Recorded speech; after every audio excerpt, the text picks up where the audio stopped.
here's why I'm still bullish on Axelar and why I hypothetically do believe AXL, its native token, could maybe go to the price of $10 during this bull run, even though nothing I say is financial advice.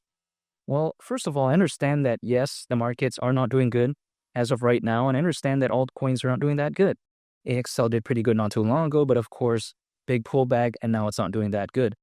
But in my opinion, the way you take a look at it is that Axelar's fundamentals didn't become bad.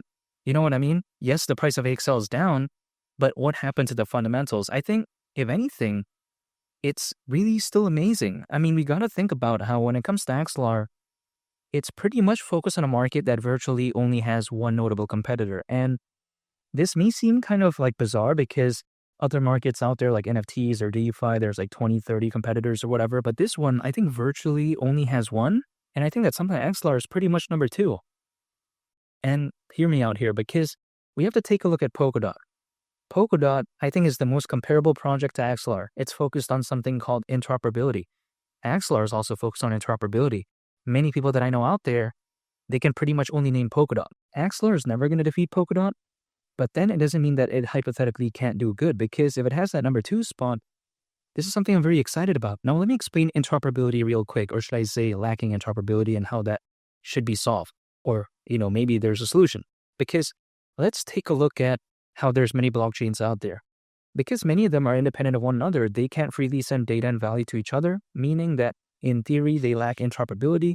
Take a look at, for instance, Bitcoin, Ethereum, they lack interoperability with one another. So again, I think that if anything kind of highlights the issue that we have as of right now. There's a lot of networks out there, a lot of blockchains. But again, if many of them are independent of one another, how can this space really grow in a massive way? You know what I mean? So of course, something like Polkadot steps in, something like Axelar steps in, but I think Axelar is very unique because Polkadot's already very massive. But then when it comes to something like Axelar, relatively speaking, even though it's not a small project by any means, it's still way lower than Polkadot. So this is as if I went in a time machine and was able to acquire Polkadot and its native token called DOT, but then at a much lower price. Now, of course, this is just like a make-believe scenario. There's no time machine, at least that I know of. When it comes to something like, again, Axelar, very similar to Polkadot, and the price, or should I say kind of like the market cap that it has as of right now, kind of reminds me of like, DOT in the earlier days. But of course, I didn't get into Polkadot when it was kind of at the earlier days. So this kind of feels like sort of a second chance for me, even though nothing I say is financial advice, and even though I'm not telling anyone to buy AXL or even DOT. But the way I view it is this. Sometimes people like to say, but oh yeah, the space isn't going to do good and all this type of stuff. But the way to take a look at it is this. Yeah, sure, altcoins are not doing that good as of right now. And surprisingly, when it comes to Bitcoin, many people thought, oh, it was going to go down way lower, but it's still holding strong at above $100,000.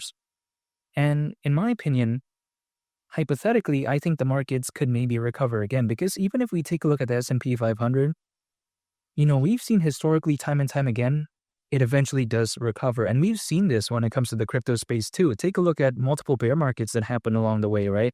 Ever since the beginning of cryptocurrencies all the way till right now. And yet still, Bitcoin has done very well.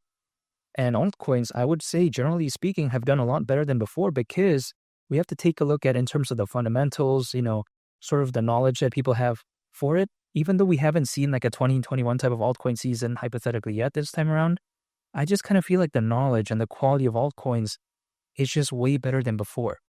So in my opinion, when it comes to just this space in a vacuum, like in the crypto space, I feel like actually things are looking good in a sense that we have a lot of institutional investors, there's a lot of enterprise adoption, not to mention we take a look at the sentiment for the Bitcoin ETF, the Ethereum ETF, and also we take a look at Circle, which is the creator of USDC.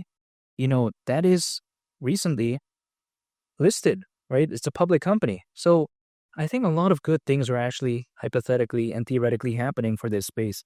It's just the market overall isn't kind of, doing the best, right? So then, of course, it's going to greatly affect cryptocurrencies. But in my opinion, if the markets do get better and we have all this bullish sentiment already, I feel like maybe it could be hypothetically a beginning of a very amazing altcoin season. But again, only time will tell because I can't tell the future.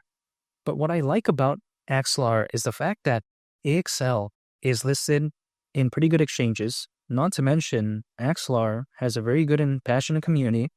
Not to mention, The fundamentals are there. We've seen this formula work before in the case of Polkadot. So I just don't see why this won't kind of maybe work out too. It's like, for instance, if we take a look at projects that are focused on payments, global trade and finance, number 1 is Ripple, aka XRP. Number 2 is Stellar, aka XLM, in my opinion.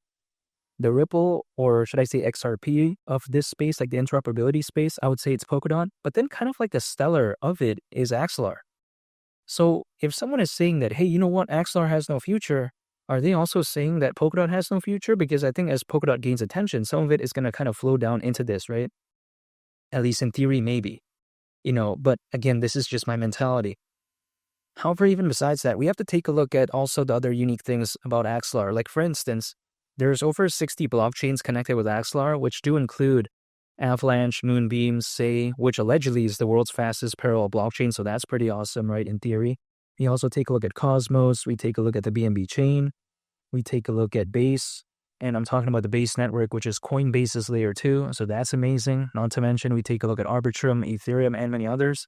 Again, there's over 60, but I'm just saying, I'm just mentioning the kind of notable ones.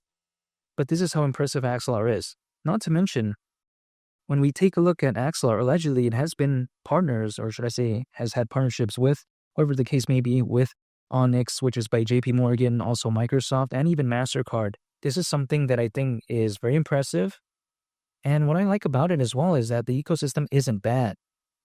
I just don't think it's the best, but then it's not bad. Like, for instance, we see some projects in there related to NFTs, decentralized finance, gaming, and of course, many others.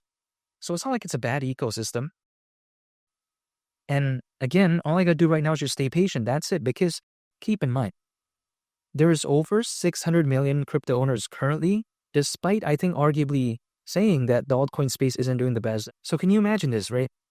We currently, at least according to Crypto.com research, more cryptocurrency owners than ever before in history right now. So if, let's say, the markets did better, if, let's say, Bitcoin went to 150 grand, 200 grand, or whatever, and the altcoin space did a lot better, would there be 700 million crypto owners, 800 million? Who knows? Only time will tell, but that really wouldn't surprise me whatsoever. Take a look at the trajectory. I mean, during the peak of the 2021 bull run, there wasn't like 500 million crypto owners or whatever. At that time, actually, there was theoretically only around 300 million.